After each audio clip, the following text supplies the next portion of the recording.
श्रीराम गुरुलक्षण। जय जय रघुवीर समर्थ। जे करामती दाखविती तेही गुरु म्हणिजेती, परंतु सद्गुरु नव्हेती मोक्षदाते। सभा मोहन भुररी चेटके, साबर मंत्र कौटाले अनेके। नाना चमत्कार कौतुके, असंभाव्य सांगती औषधी प्रयोग, का सुवर्ण धातूचा मार्ग। दृष्टी बंधने लागवेग, अभिलाषाचा साहित्य संगीत द्राग ज्ञान, गीत नृत्य तानमान। नाना वाद्ये शिकविती जन, तेही एक गुरु। विद्या शिकविती पंचाक्षरी, ताडे तोडे नाना परी। का पोट भरे जयावरी, ते विद्या शिकविती। ये जातीचा जो व्यापार, शिकविती भरावया उदर। तेही गुरु परिसाचार, सद्गुरु नव्हेती। आपली माता आणि पिता, तेही गुरुची तत्वता। पैल पार पावविता, तो सद्गुरु वेगळा। गायत्री मंत्राचा उच्चारू, सांगे तो साचार कुळगुरु। परिज्ञाने वीण पैल पारू, पाविजेत नाही। जो ब्रह्मज्ञान उपदेसी, अज्ञान अंधारे निरसी। जीवात्मया परमात्मयासी, ऐक्यता करी। बिघडले देव आणि भक्त, जीव शिवपणे द्वैत। तया देवई भक्ता एकात, करीतो सद्गुरु। भव व्याघ्रे घालून उडी, गोवत्सास ताडा तोडी। केली देखोनी शीघ्र सोडी, तो सद्गुरु जाणावा। प्राणी माया जाळी पडिले, संसार दुःखे दुःखवले। ऐसे जेणे मुक्त केले, तो सद्गुरु जाणावा। वासना नदी महापुरी, प्राणी बुडता क्लांती करी। तेथे उडी घालून तारी, तो सद्गुरु जाणावा। गर्भवास अति साकडी, इच्छा बंधनाची वेडी। ज्ञान देऊनी शीघ्र सोडी, तो सद्गुरु स्वामी। फोडूनी शब्दांचे अंतर, वस्तू दाखवी निजसार। तोची गुरु माहेर अनाथांचे। जीव एकदेसी बापुडे, तयास ब्रह्मची करी रोकडे। फेडी संसार साकडे, वचन मात्रे। जे वेदांचे अभ्यंतरी, ते काढून अपत्यापरी। शिष्य श्रवणी कवळ भरी, उद्धार वचने। वेदशास्त्र महानुभाव, पाहता एकची अनुभव। तोची एक गुरु राव, ऐक्य रूपे। संदेह निशेष जाळी, स्वधर्म आदरे प्रतिपाळी। वेद विरहित टवाळी, करूच नेणे। जे जे मन अंगीकारी, ते स्वये मुक्त करी। तो गुरु नव्हे भिकारी, झडे आला। शिष्यासन लविती साधन, न करविती इंद्रिये दमन।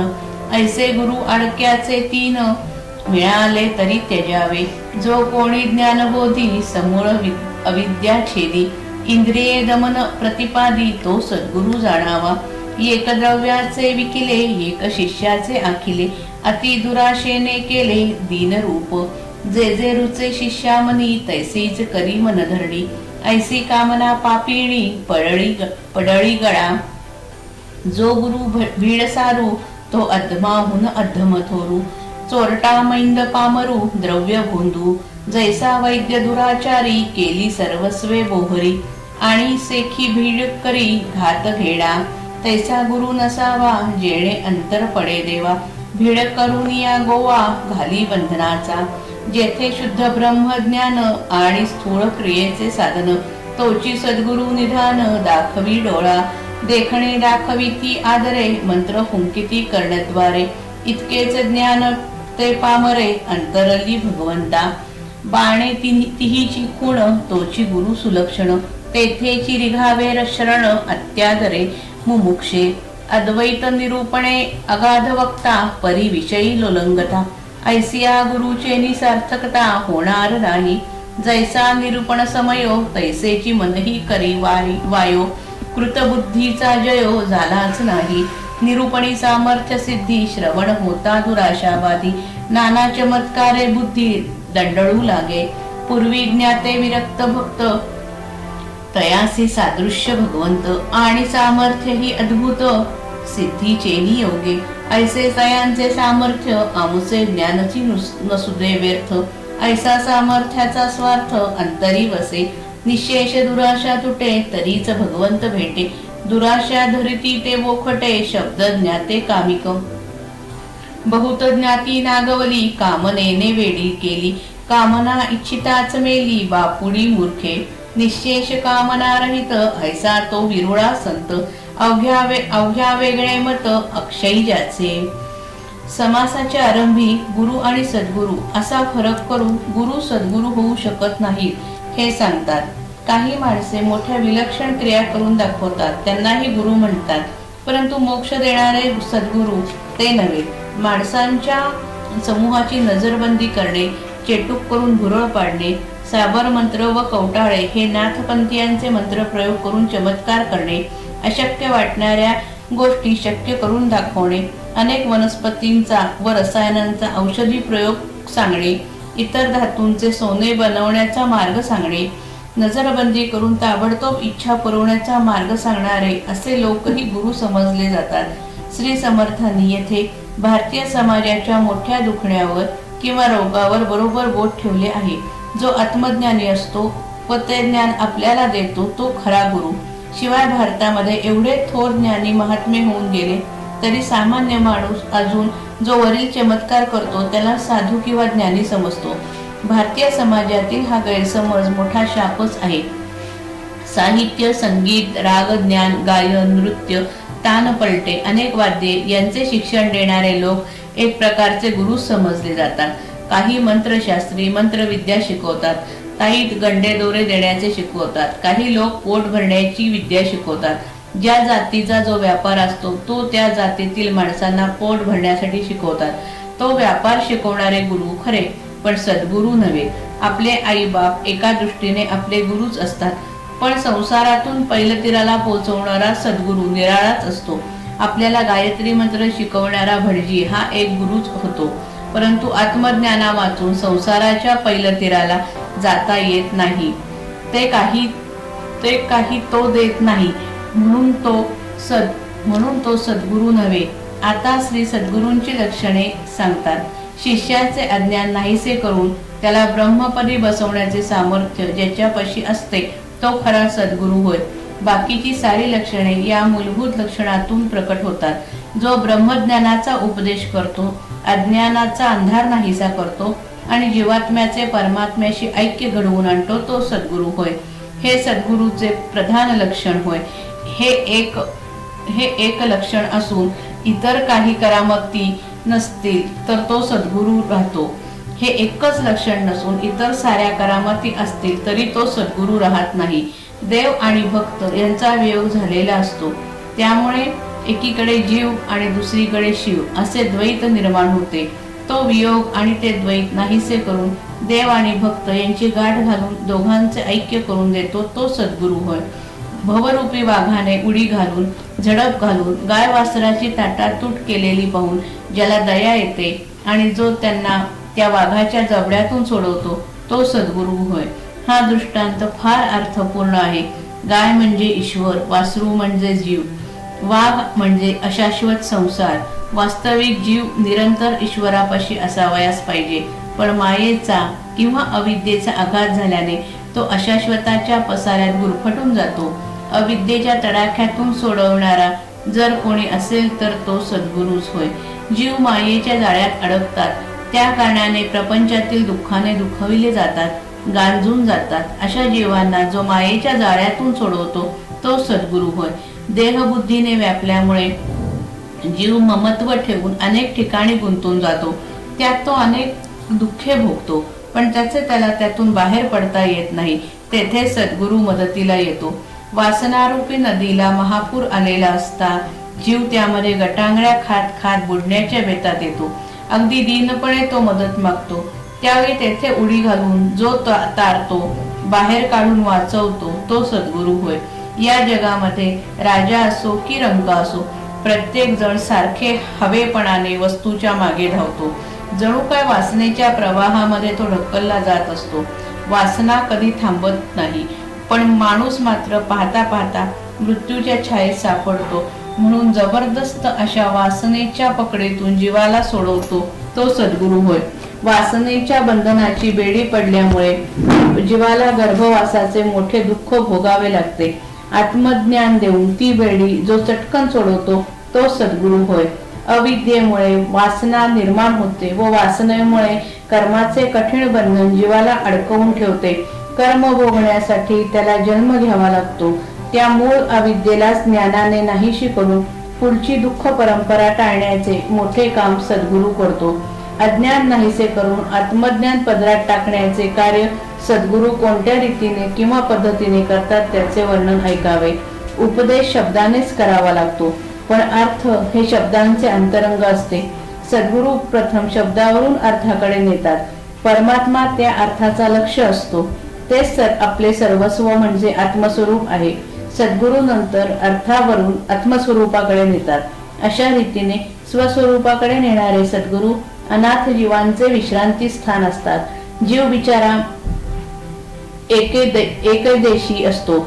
एकेदेशी म्हणजे एकांगी, अपूर्ण, देश काल परिस्थिती यांनी वेढलेला. तो परिच्छिन्न असतो, सीमित असतो. ब्रह्म सर्वदेशी, सर्वांगी, पूर्ण, स्थळ, काळ, परिस्थिती यांच्या पलीकडे व अपरिच्छिन्न असते. केवळ आपल्या उपदेशाने सद्गुरू जीवाला प्रत्यक्ष ब्रह्मस्वरूप बनवतो. त्याचे संसाराचे संकट नाहीसे करतो. सद्गुरूंच्या शब्दामागे त्याच्या तपश्चर्येचे मोठे सामर्थ्य असते. तो केवळ शब्दांनी शक्तिपात करतो.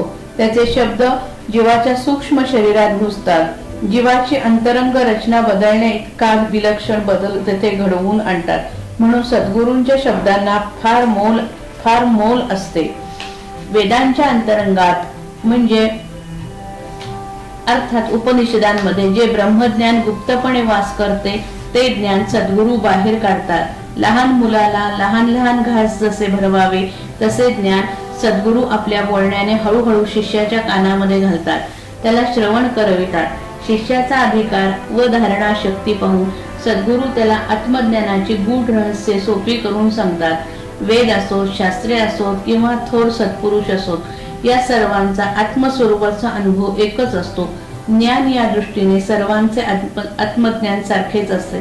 साक्षात्कार या दृष्टीने सर्वांचा आत्मसाक्षात्कार समान असतो. अगदी तोच अनुभव, अगदी तेच ज्ञान आणि तोच साक्षात्कार सद्गुरूला झालेला असतो. त्याच्या ठिकाणी वेद, शास्त्र व सत्पुरुष ज्ञानुभवाने एकरूप झालेले असतात. म्हणून वेदांचे रहस्य, शास्त्रांचे विवेचन, सत्पुरुषांचा अनुभव आणि सद्गुरूचा उपदेश सर्व अगदी एकरूप असले पाहिजेत. सद्गुरू सर्व प्रकारचे संशय अगदी मुळासकट नष्ट करून टाकतो. तो मोठ्या आदराने स्वधर्माचे आचरण करतो. वेदाला विरुद्ध असणारे म्हणजे आत्मज्ञानाला सोडून असणारे मिथ्या भाषण करणे त्याला माहीतच नसते. आत्मज्ञान फारच सूक्ष्म असल्याने सद्गुरूच्या देहावर अथवा त्याच्या दैनंदिन व्यवहारात त्याचे अमुक चिन्ह दाखवता येत नाही. याचा फायदा घेऊन खोटे गुरु जगात बोकाळतात. म्हणून सद्गुरू नाही कोण हे श्री समर्थ पुनश्च सांगतात. मनात जे जे येते ते कोणाची लाज भीड न बाळगता जो उघडपणे करतो तो काही सद्गुरू नव्हे. तो भिकारी आपल्या मागे लागण्यासाठी आला असे समजावे. सद्गुरू मुक्त असतो म्हणजे बंधनरहित असतो. याचा अर्थ तो आपल्या मनाला गुरासारखे मोकाट सोडतो असा नव्हे. सत्पुरुषाची मुक्तावस्था ही आत्मज्ञानातून प्रकट होणारी अतिमानवी अवस्था असते. वासनेच्या अधीन होऊन बेशरमपणे इंद्रिय भोग भोगण्याची हीन मानव पशुवृत्ती नसते. जो आपल्या शिष्याला साधनात कसे राहावे हे शिकवित नाही, इंद्रिये आवरून ताब्यात कशी ठेवावी ते दाखवत नाही, असले गुरु दमडीला 3 मिळाले इतके स्वस्त मिळाले तरी त्यांच्या नादी लागू नये. त्यांना सोडून दूर राहावे. इंद्रिय दमन करून साधनात कसे राहावे ही अनुभवाची विद्या सद्गुरूपाशी असावयास पाहिजे. जो आत्मज्ञान समजावून देतो, सगळीच्या सगळी अविद्या नाहीशी करतो, इंद्रिय ताब्यात ठेवण्याचा अभ्यास सांगतो, तोच खरा सद्गुरू समजावा. अविद्येचा अंमल चालत असल्यामुळे दृश्य जग सर्वस्वी सत्य वाटते. त्यामुळे इंद्रियांकडून सुख घेण्याची आपली सारखी धडपड असते. म्हणून हे जग प्रत्यक्ष दिसत असले तरी खरे नाही असे मनाला पटवून इंद्रियांना आवर घालण्याची शक्ती व युक्ती शिष्याला शिकवणे हे सद्गुरूचे प्रधान कार्य आहे. काय सांगावे, काही गुरु सद्गुरू म्हणवून घेतात आणि पैशासाठी लाचार होतात, शिष्याच्या अधीन होतात, वासनेच्या नादी लागून दीनवाणे बनतात. असे गुरु शिष्याच्या इतके अधीन होतात की शिष्याच्या मनाला जे जे आवडेल ते करून शिष्याला प्रसन्न ठेवण्यासाठी धडपडतात. याचे कारण पापिणी वासना याच्या मानगुटीस बसलेली असते. येथे सगळा उलटा प्रकार आढळतो. वास्तविक शिष्याने सद्गुरूच्या अधीन राहून त्याची मनधरणी करावयास हवी. शिष्य वासनेच्या नादी असायला हवा, पण गुरुच जेव्हा वासनेने झपाटतो तेव्हा तेथे परमार्थ कसला, सगळा स्वार्थाचाच बाजार. शिष्याच्या भेडेला बळी पडून त्याची मनधरणी करणारा गुरु अधमात अति अधम असतो.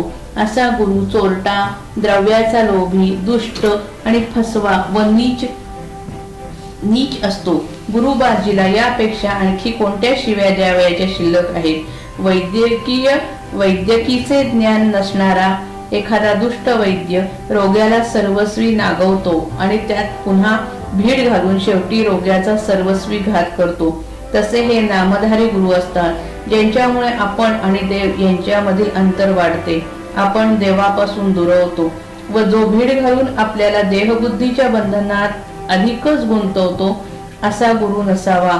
ज्याच्याजवळ शुद्ध ब्रह्मज्ञान आणि प्रत्यक्ष व्यवहारात साधनाचे आचरण आहे असा सद्गुरूच आपल्याला आपले गुप्त आत्मस्वरूप दाखवितो. अंतर्यामी खरे खरे ब्रह्मज्ञान आणि नित्याच्या बाह्य किंवा दृश्य व्यवहारात साधकाला शोभेल असे आचरण, या दोन गोष्टींनी संपन्न पुरुषच शिष्याला उपयोगी पडतो. त्यापैकी एक उणे असेल तर निदान सामान्य प्रापंचिक शिष्याला तरी परमार्थ प्राप्त होणे कठीण जाते. काही गुरु आपल्या शिष्यांना मोठ्या कौतुकाने प्रकाश, नाद व सुगंध याचे अतींद्रिय अनुभव दाखवतात. काही शिष्यांच्या कानात मात्र मंत्र सांगतात. एवढेच ज्ञान ज्याच्यापाशी असते ते बिचारे स्वतः भगवंतापासून दूर असतात. शास्त्र प्रचिती, गुरु प्रचिती आणि आत्मप्रचिती यांचा मनोहर संगम ज्या पुरुषाच्या ठिकाणी आढळेल तीच उत्तम लक्षणांनी संपन्न अशा सद्गुरूची खूण आहे.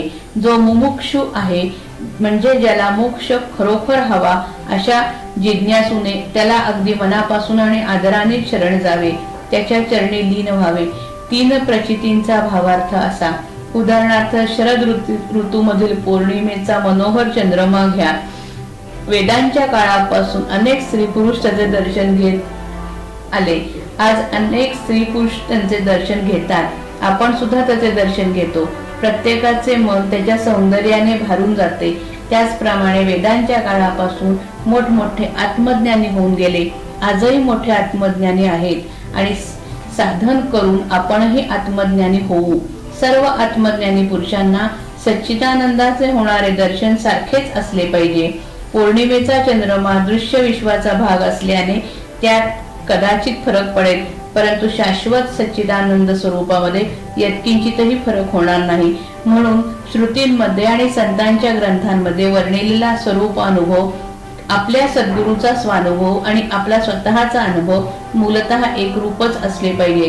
काही वेळा असे दिसते की एखादा माणूस अद्वैत वेदांत सांगण्यामध्ये अचंबा वाटण्यासारखे वक्तेपण गाजवतो, पण त्याचे मन इंद्रिय सुखाला लाचावलेले असते. अशा माणसाला गुरु केल्याने आपले सार्थक होणार नाही. वेदांत उत्तम रीतीने सांगणे ही बुद्धीची करामत आहे. वेदांत उत्तम रीतीने जगणे ही परमार्थाची गुरु केली आहे. दोन्ही एके ठिकाणी असले तर उत्तमच, पण परमार्थाला पहिले नसले तरी चालते, दुसरे मात्र हवेच हवे. उत्तम भक्त्याची कला अशी की जसा प्रसंग असेल तसा रंग त्याच्या निरूपणाला चढतो. प्रसंगाला अनुरूप अशा कल्पना त्याच्या मनात आपोआप येतात, परंतु देहबुद्धीचे सारे संदेह नाहीसे होऊन त्याच्या अंतर्यामी आत्मबुद्धीचा जय झालेला नसतो.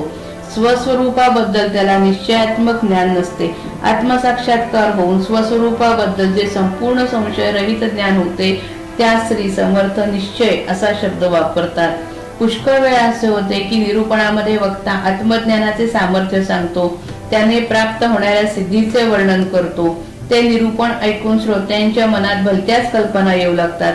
चमत्कारांचे वर्णन ऐकून त्यांची बुद्धी आत्मज्ञानापासून ढळू लागते, ती हेलकावे खाऊ लागते. आत्मज्ञानी पुरुषाच्या हातून चमत्कार घडतात हे खरे, परंतु तो त्यांच्या ज्ञानाचा एक गौण परिणाम असतो. निरूपणामध्ये त्याच्यावर भर दिला तर श्रोते चमत्कारानेच आकर्षिले जातात. मग जो चमत्कार करतो तो साधू असे चुकीचे समीकरण धरून बसतात. आत्मज्ञानाबद्दल लागणारी बुद्धीची स्थिरता त्यांच्यापाशी राहत नाही. साधकाच्या मनात असा विचार येतो की पूर्वी मोठे ज्ञाते विरक्त आणि भक्त होऊन गेले, त्यांची योग्यता भगवंताच्या बरोबरीने होती. सिद्धिवश झाल्याने त्यांच्या अंगी मोठे अद्भुत सामर्थ्य होते. त्यांच्या अंगी असे विलक्षण सामर्थ्य होते ते आपल्यापाशी नाही, म्हणून आपले हे नुसते ज्ञान व्यर्थ आहे. अशा प्रकारचा सामर्थ्य प्राप्तीचा विचार, स्वार्थी विचार साधकाच्या मनात दृढ होऊन राहतो. हा आत्मज्ञानाला मारक असतो, कारण त्याने देहबुद्धीचे पोषण होते. ज्ञानाची निष्ठा कमी होऊन दुराशाच बळावते. दृश्यांमधून सुख घेण्याची वासना जेव्हा समूळ नाहीशी होते, तेव्हाच भगवंताची भेट होते. अशी वासना बाळगणारे शब्दज्ञानी लोक कामनेच्या अधीन असतात, एकंदर चांगले नसतात. त्यांच्या सांगण्याने लोकांमध्ये परमार्थाबद्दल खोट्या कल्पना प्रसार पावतात.